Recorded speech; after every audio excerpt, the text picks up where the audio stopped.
Lights shine them bright, gonna have a brand new show tonight. With glitz and glam on the marquee, perhaps a Tony nominee. Stars beam brightly, see them glow, sell out nightly, SRO. It's time to applaud the Broadway Beat. Stars beam brightly, see them glow, in the footlights of a show. Life is sweet on the world's most famous street. Tickets, please. Take a seat. Cue the band. And tap your feet to the rhythm of the Broadway Beat. The Broadway Beat. Broadway Beat. Hello, I'm Richard Ridge, and welcome to Broadway Beat, our weekly half-hour behind-the-scenes look at the very best of a New York theater on Broadway and beyond. This week we have a great show in store for you. We have a German street opera, an anniversary, and some Easter bonnets. Yes, we'll drop by the New Amsterdam Theater and bring you highlights from the 20th annual Easter Bonnet competition, which benefits Broadway Cares Equity Fights AIDS. We'll also stop by Studio 54 for the opening night celebration of the Roundabout Theater Company's new production of the musical The Threepenny Opera, which stars Alan Cumming and Cyndi Lauper. But we start things off by looking back at Jonathan Larson's landmark musical Rent, which has just celebrated its 10th anniversary at the Nederlander Theater. The original Broadway cast came together for a one-night-only benefit concert. Now, over the years, we've interviewed many of Rent alumni, including a very rare early interview we had with the late creator Jonathan Larson, right as rehearsals were beginning on Rent. Here's a look back at the legendary musical. 525,600 minutes, 525,000 moments so dear, 525,600 minutes. How do you measure a year? Let he among us without sin be the first to condemn. Love me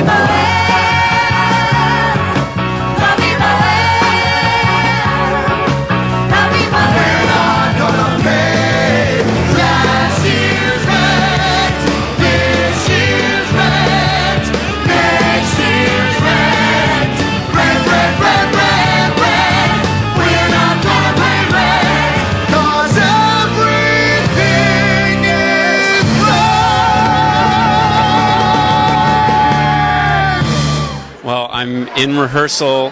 Actually, we're starting rehearsal in 2 weeks for a show called JP Morgan Saves the Nation, which is a musical that is going to be done outdoors on the steps of Federal Hall on Wall Street. And it'll be a musical extravaganza based on JP Morgan's life. And Jeff Jones is the playwright, and I'm doing the music. And it's an On Guard Arts site-specific show.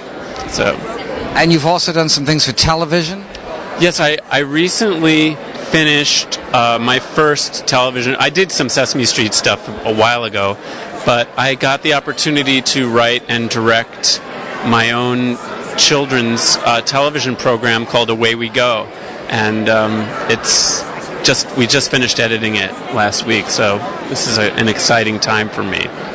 And anything that you're shooting for in the future? Well, I'm happy to say that my rock opera, Rent, is going to be produced by New York Theater Workshop in January of 1996, directed by Michael Greif, and it's very, very exciting. That's my big project, because I wrote and did the lyrics and book for the whole thing and the music. So we're starting to do revisions this summer, and we'll workshop it and then do it full production. How do you document real life when real life's getting more like fiction each day? Headlines, breadlines blow my mind, and now this deadline, eviction or pay.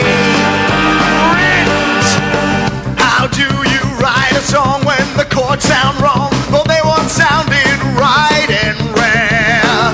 When the notes are sour, where is the power you once had to ignite the air? We're hungry and frozen, life that we've chosen. How we gonna gonna pay? How we gonna pay? How we gonna pay last year's rent? You know, I sometimes wonder for young people right now who are seeing it, what exactly they're identifying with, other than, I mean, it's beautiful music, but it seems like they're still identifying with it so personally. And that's even for people who don't live in a world. The world has changed since it first came out. And the East Village certainly is not what it was. And HIV and AIDS, the treatments have changed, and people are living longer.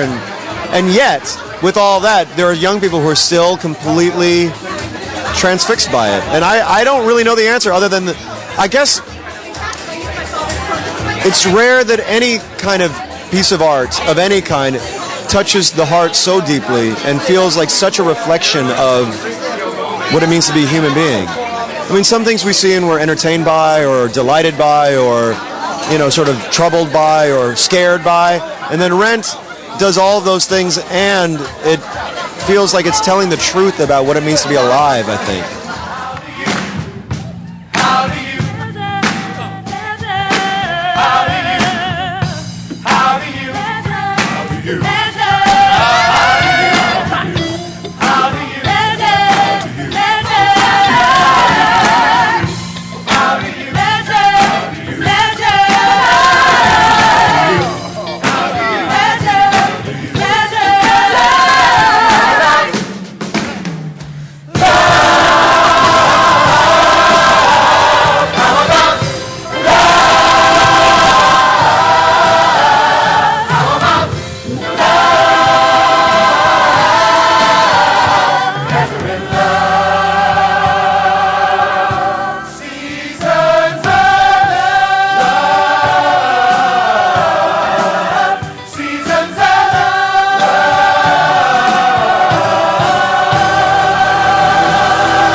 The Roundabout Theatre Company continues their 40th anniversary season with Wallace Shawn's new adaptation of the classic Kurt Weill Bertolt Brecht musical, The Threepenny Opera. Director Scott Elliott has assembled a stellar cast, including Alan Cumming as the man himself, Mac the Knife, Jim Dale and Anna Gasteyer as Mr. and Mrs. Peachum, and making her debut, Cyndi Lauper as Jenny.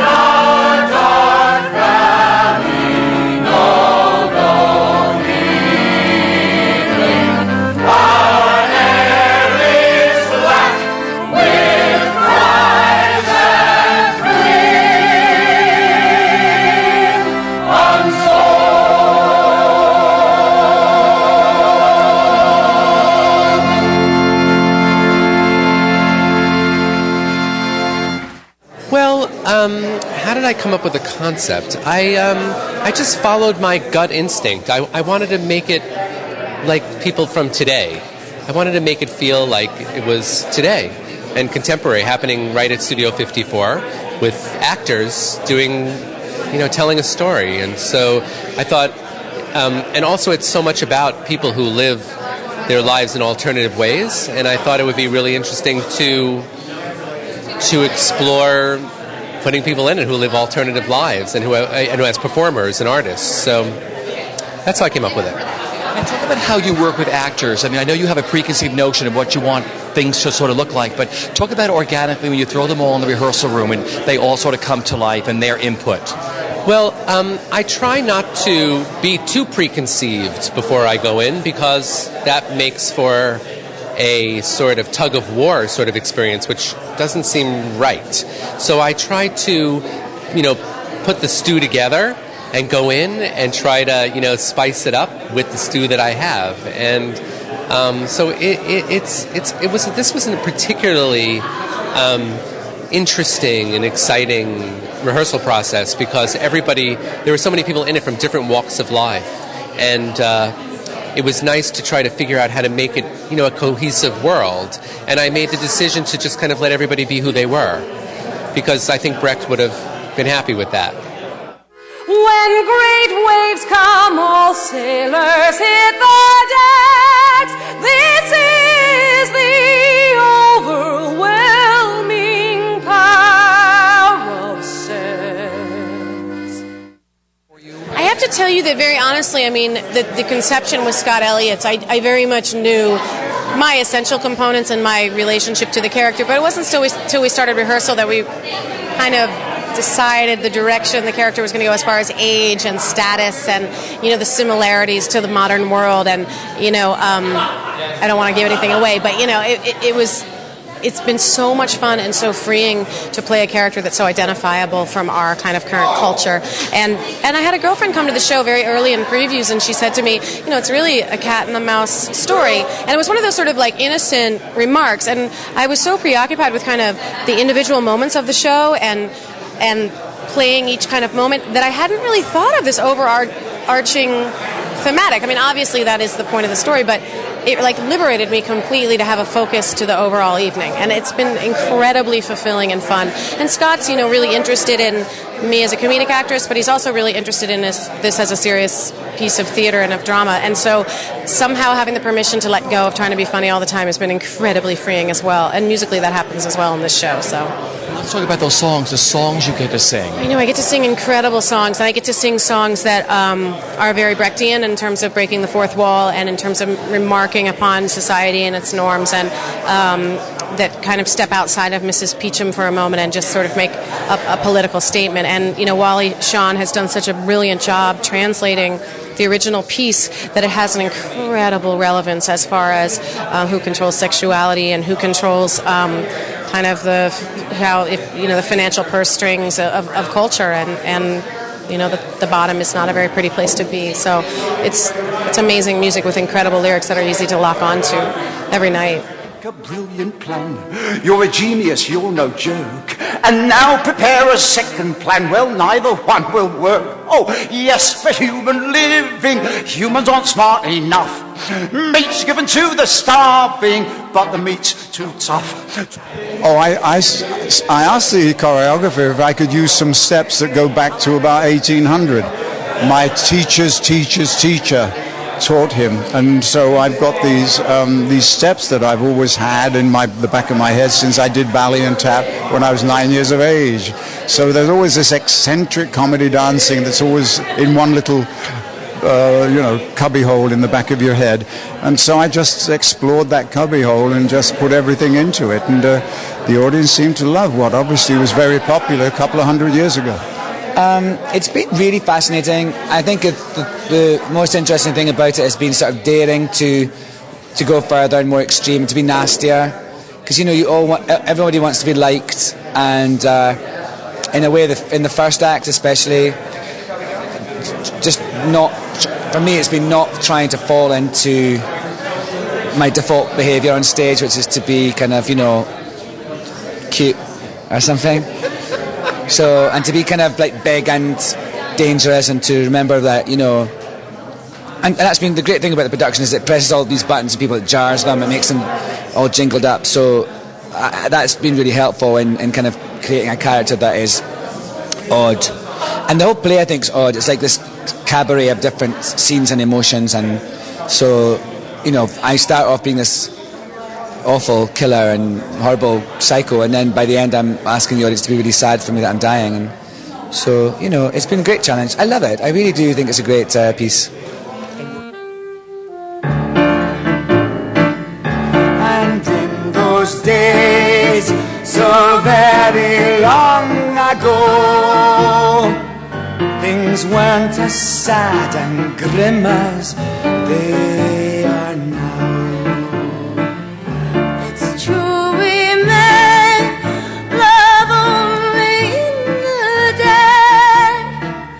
By night the farmer's girl had to pull the plough.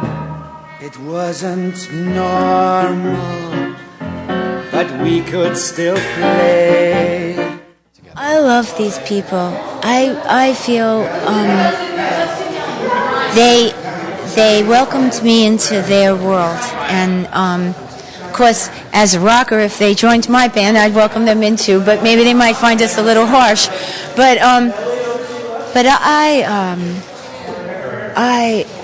I feel very lucky, and I love all the people that I know it's gushy, but these people are wonderful performers, and within their art, as another artist, you can listen to the rhythm of their speech and their choice, and every night, everyone is always changing slightly and looking slightly for something, and for me, that makes it alive, and I'm so excited about being part of a project like this, and that's got, I don't know, he knew I could do it, and I was worried because I knew I could sing the songs. I didn't know if I could speak the words, and then finally I realized, it is written in my language, but if they put one more toilet and Suki Tawdry in there, I think I would just die.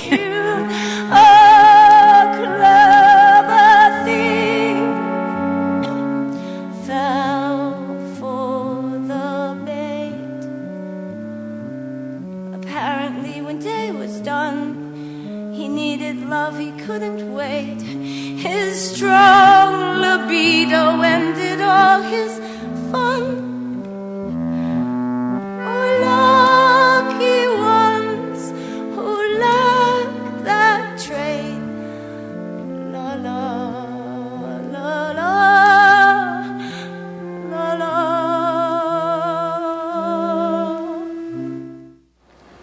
The New Amsterdam Theatre played host to the 20th annual Easter Bonnet competition. This highly anticipated yearly event benefits Broadway Cares Equity Fights AIDS. Over 20 Broadway, off-Broadway, and touring companies come together and design beautifully elaborate bonnets for competition. The event marks the culmination of 6 weeks of intensive fundraising activities and several awards given. Since 1988, BCEFA has raised and distributed over $100 million in the fight against AIDS. It's when gypsies come together. Broadway gives us points. Yeah, we've been working and honey 20 years raising money. Broadway sure is heartbeat cycle.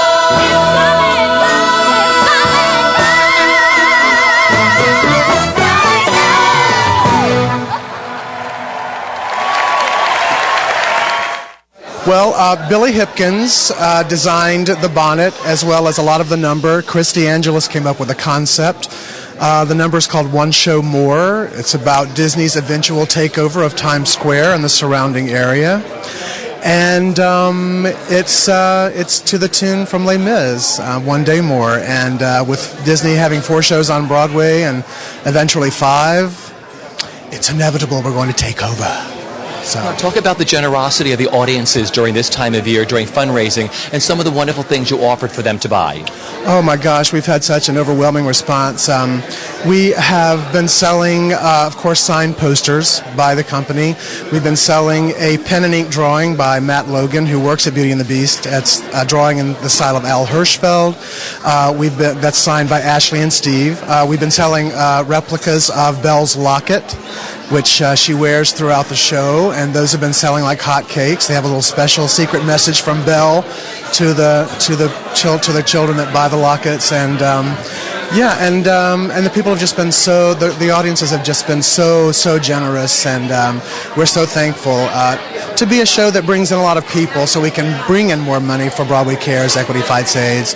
But audiences are always very generous. On top of paying that $110 ticket charge, they always dig in their pockets for more, and we're so appreciative of that, and appreciative of Broadway Cares for undertaking it.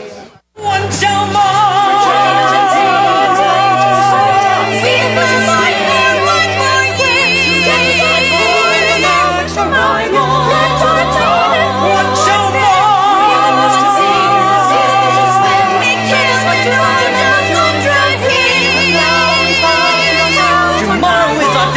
Tomorrow it belongs to me. Tomorrow we'll own Brooklyn, most of Queens, the Bronx, and maybe more. One more time.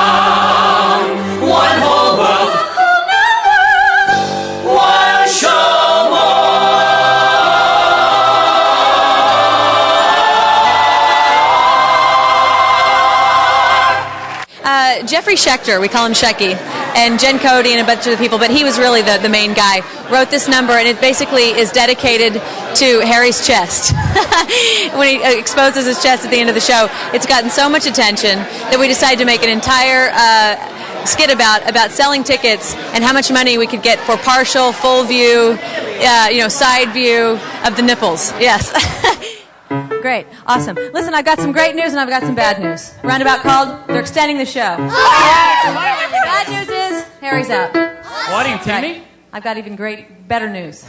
I know a perfect replacement. Who could ever replace Harry Connick? Oh, that's great! That'll work, huh? Nothing's quite the same as a pajama.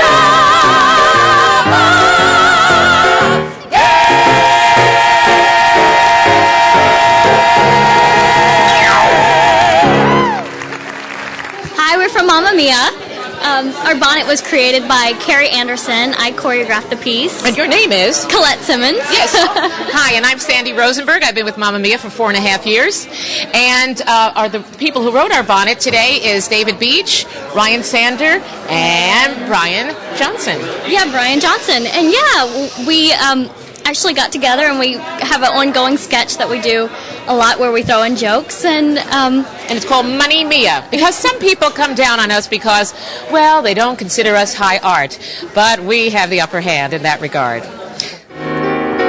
You and me, we sweat and strain, jumping, pointing, bending as we go insane. But at least our jobs will stay, which is more than the cast on the stat can say.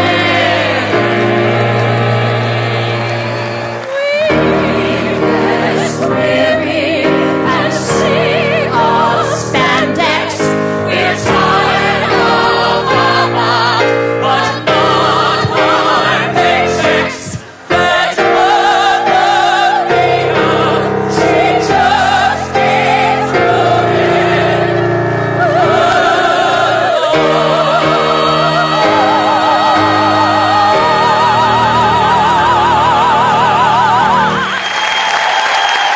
Hi, my name is Virginia Woodruff, and I'm from the cast of The Color Purple. Our bonnet was designed by David Gravengood, who did a wonderful job with ribbons that come out. And as you see, the last ribbon represents the AIDS ribbon that we've been using for years and years and years. Our piece was choreographed by James Brown III, Jamal Story, and also Grayson Kingsbury. Yeah, sorry. And, Cameron's Lights. It's a representation of, which kind of represents our story also, is a struggle in life and how the lilies of the field, they toil, they go back and forth, but they still stand. They end up standing in the very end, and that's what our piece is about. Sweet in the morning. Ooh, sweet in the morning. Sweet in the morning. And it's sweet in the morning. Sweet in the morning. It's sweet in the morning. Sweet in the morning. So sweet. Sweet in the morning. Bring me happiness. Sweet in the morning. So sweet. Sweet in the morning. Give me happiness. Sweet in the morning. Sweet in the morning. Sweet in the morning. Sweet in the morning. Sweet in the morning. Sweet in the morning. Sweet in the morning. Sweet in the morning.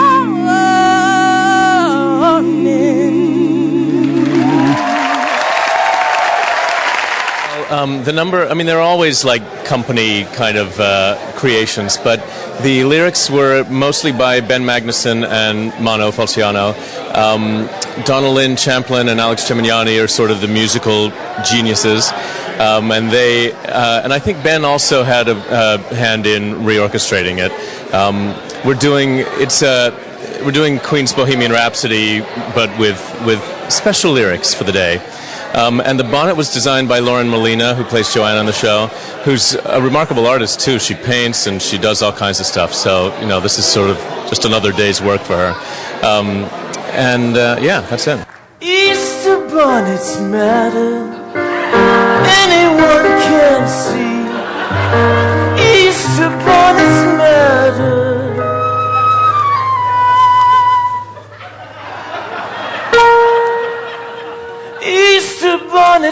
ladder too steep.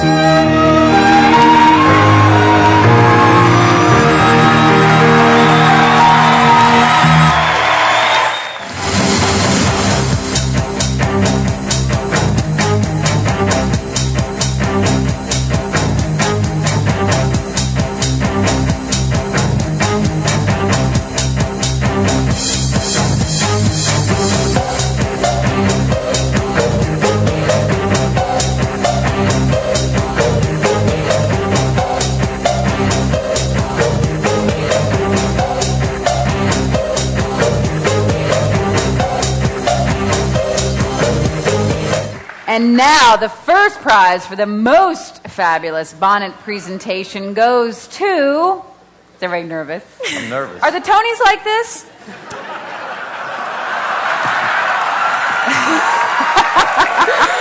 amazing. The color purple! Yay! And this year's winner for Top Fundraiser Award, it's exciting, raising $227,112. Oh, Joe Mantello's Wicked!